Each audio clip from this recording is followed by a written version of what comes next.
go. We'll just wait a few moments to see if we have anyone else joining us, and then I'll get started.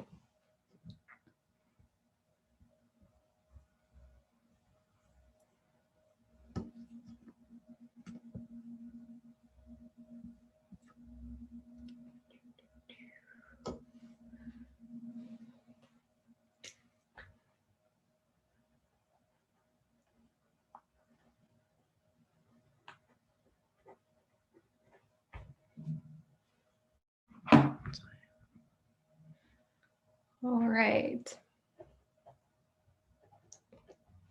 All right, well, I'll get started. And then if anyone else joins us, we can always answer their questions along the way.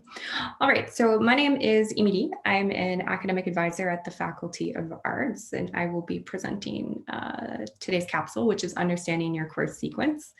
And with me today, I have my colleague, Marie-Chantal, who is also an academic advisor at the faculty. So she will be available to answer any of your questions. If you have any, you can just head over to the Q&A portion of the Zoom just at the bottom or wherever you choose to put it on your screen. And you can go ahead and ask any questions you have along the presentation, and she'll be there to answer them. Yeah, and then that's how we'll work. So let's get started. All right, so today's presentation is on understanding your course sequence. So if you attended the previous capsules, you have a good understanding of how program requirements work, what your requirement report looks like. And now we're going to try and figure out what course sequencing looks like over the years that you're studying. So first things first, everyone that is studying at the university has an individual sequence based on the program of study that they're in, because it is so particular to their program, which means, we're not going to suggest a similar sequence that someone would follow in engineering for a student who's in an arts program. It just wouldn't match up. And Faculty of Arts has so many different programs that we have individual sequences for really every single one of them. And you can find them on the website here. So we'll go take a look quickly. So here is what it looks like. So if you go on our web page, again, you can always click just program and academic units under arts, and you will find every single program that we have, from options to something that's like an honors or a minor. So if we take, for example, communications, communication has many different streams. So one of them is the honors program. And so it's an honors because of the H. They also offer a major, and they also offer a minor. So you can actually click on any one of these and it will give you a suggested course sequence based on what you need to follow to graduate. And so when we look at the honors BA, it's something that is set up over 4 years, and it's 120 course unit program. So that's how we set it up over 4 years. So you will see the suggested courses for first year, second year, third year, and then fourth year as well. Now most course sequences will always talk to you about like the first year courses that are basic skills, things that are mandatory, and then your second year kind of progresses that way, but we'll touch on that a little bit later. And now I mentioned major, so you can click the major. So the honors BA with a major in communication. Major is 42 credits, but it's still part of 120 course units, right? Because you need 120 for an honors degree. So it will break down everything you need for the major, but then you'll notice it also identifies that you need to be focused on a certain amount of courses in a second discipline or electives, because in order to graduate with an honors with a major, you need a second discipline. My colleague Anne would have touched that on a previous capsule. And if you haven't, go check your emails, because we sent the video so you guys can rewatch it afterwards. And then of course, you can also click on minor, right? Some students want to add a second discipline, second module to their program, and typically you won't add them until your second year. So if you add it in your second year, here's sort of the course sequence we suggest, if you can follow it as you can. Some programs you have to adjust a little bit. But there you go. That's what it sort of looks on our webpage. And again, it's for every program that we offer at the Faculty of Arts. So it allows you. Some of you might choose to add a major in another discipline from another faculty. Keep in mind, not all faculties have these sort of suggested course sequences. Some do, some don't. And so it can require a little bit of studying or editing on your part in order to figure out how to make things fit as best as you can, but we're also here to help with that. All right, so that is where you can find your course sequence. So how do you read your course sequence? Now, the faculty, we created it in what we felt was the most logical order for you to follow. And these are sort of this is sort of the criteria we followed. So one is the level of instruction. So what I mean by that is we're not going to give you a 4th year course or 4,000 level course in your 1st year. Gradually, you want to work from 1st year to 2nd to 3rd to 4th year. So that is sort of the logic that we used. Second is prerequisite courses. And so we won't, put a course in 1st year that requires 1st year prerequisites. If it's a 2nd year course, for example, that doesn't make sense. We're going to make sure that the course sequence that we suggest to you is actually following the logic of, okay, these courses are prerequisites for this, and so I need to take them first before I move to something else. So that's, again, second logic that we used. The third is the course offering.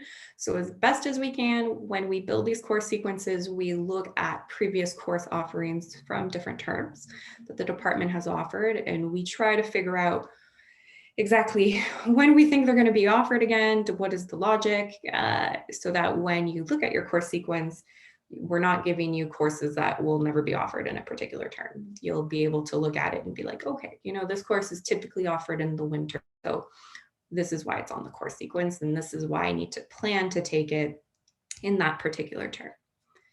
And then lastly, the other thing that we count is a full-time course load of 15 course units per term, excluding spring, summer, over 3 or 4 academic years.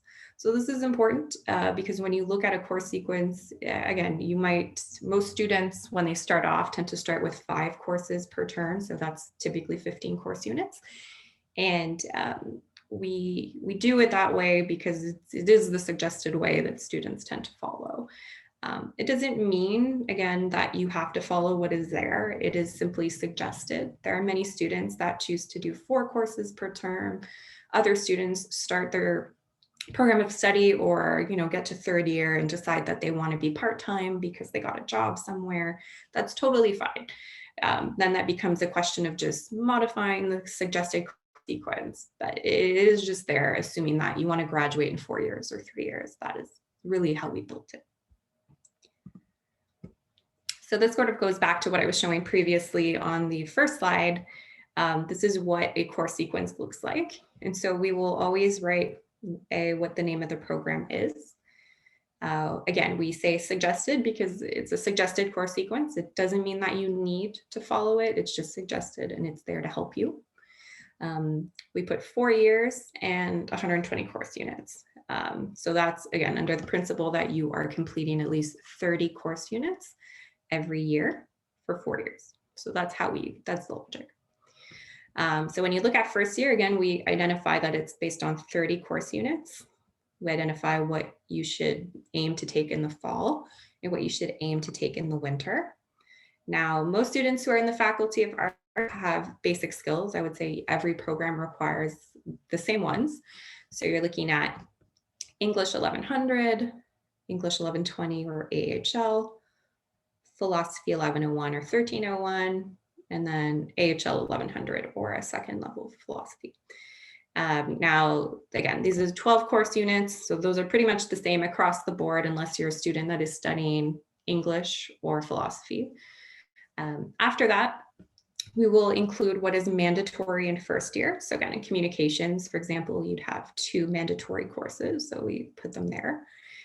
And then the 3rd portion we put in is 6 course units that are typically something you would consider as electives, or in the event that you are mulling over adding a 2nd discipline like a minor or another major to your program, those course units are really what would shift into those 2nd disciplines eventually.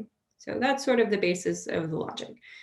And then if you look at 2nd, for example, in communications, CMN 1148 is a prerequisite to 2148. So this is why we would never put 2148 in 1st year. It's 1, it's a 2nd year course, and 2, you need a prerequisite beforehand. So that is the logic. Same thing with 2160 And the same thing with communications 21. Oh. Right. So things to keep in mind. Again, the big thing is that it is just a suggested course sequence.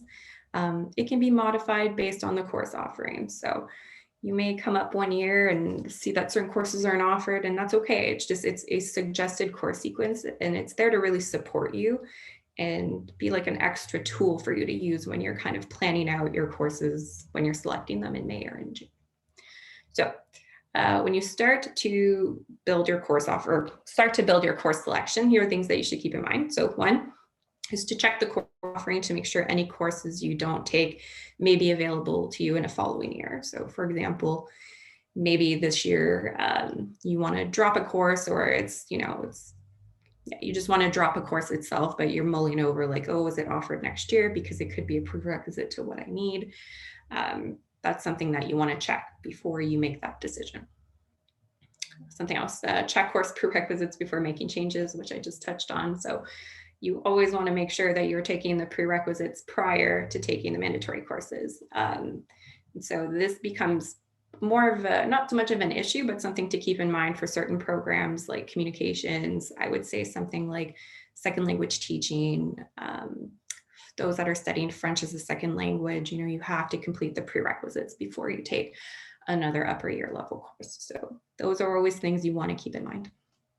And then lastly, if you drop a course and you only complete course units in a term, you have to make up those 3 course units for your program, right? So if your plan is to take 5 courses in the fall, 5 in the winter for over 4 years, you want to stick to the suggested course sequence as your base.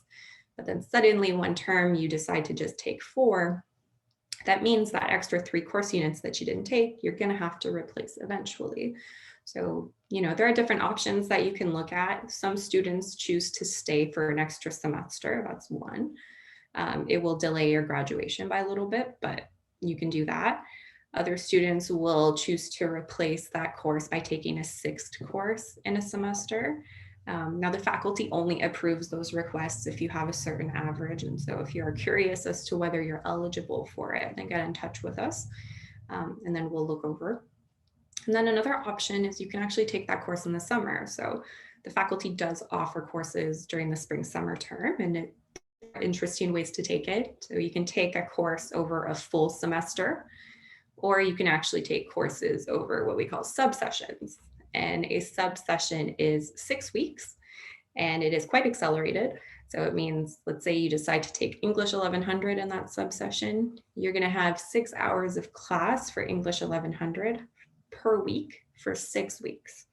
So it's accelerated because you're doing half the amount of time in the semester, but just condensed. So typically we don't suggest you take any more than 1 or 2 courses, because it really is, the term I call is like, it's very rock and roll, like it's very quick. So you want to be careful when you're taking many courses in a condensed term. But if it's something you're mulling over because you keep finding yourself taking 4 courses instead of 5, then come see us, because we can chat different strategies to see if it's possible, to get you to graduate by the time that you're looking at. So what if? A big what if that we often get in our office is, what if a course isn't offered? And it does happen. It's unfortunate, but it does happen. So one is you can register for another course in its place. So some courses are offered on a rotational basis. Now, typically the rotational basis of courses, I would say, unless you're in second language teaching or possibly linguistics, you don't really have to be concerned about it. Those 2 programs will sometimes have courses only offered in particular terms or in particular years, every 2 years or every 3 years. And we work with the department and you to figure out how to best build your course sequence in that case. So come and see us if you find yourself having issues. But for the most part, it's pretty easy to navigate. The other option is, what if you can't get into a specific course? That's another big one. So for example, students who are in first year is studying in the English program have, in our suggested course sequence, we say to take so many English second year courses, because that's how the department sort of suggested it. And sometimes those courses fill up very, very quickly and you guys aren't able to grab a spot. And there's this, just this kind of the sentiment to want to panic because you can't get into it. But the reality is, if you check and you see that the courses are not prerequisites to anything you need in a later term, then it's okay. You can kind of breathe a little bit and just replace it, with another course, like another elective, for example, or perhaps another optional English course. So there are options. The best thing is just to breathe and then come see us if you're not sure how to navigate it. The next is the courses offer. Well, you can register to 12 course units in a term, but again, you have to make up those 3 course units to get your diploma. So you might decide, I can't take this course in the fall. What do I do? We can look and see, maybe in the summertime, that's something that you could take instead. And then lastly, you can also register for a course in French. So of course, the University of Ottawa is bilingual, which means you can take a French or an English course for your program requirements. The only way this doesn't apply is if you are trying to take, if you're like in an English program and you want to replace English 1100, for example, with an FRA course. That doesn't work. You have to take your core language courses in their language, of course, so English and French.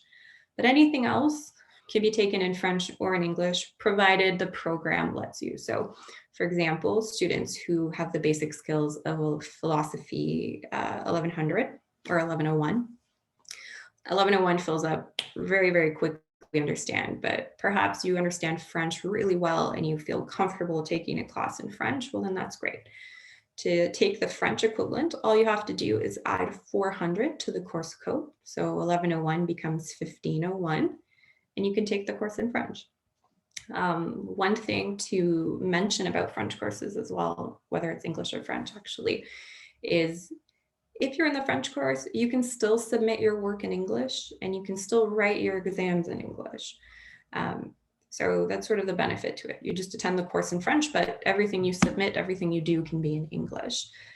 The only time that really isn't an option is if it's identified specifically in the course or in the requirements of your program. And that is typically for students that are in second language teaching.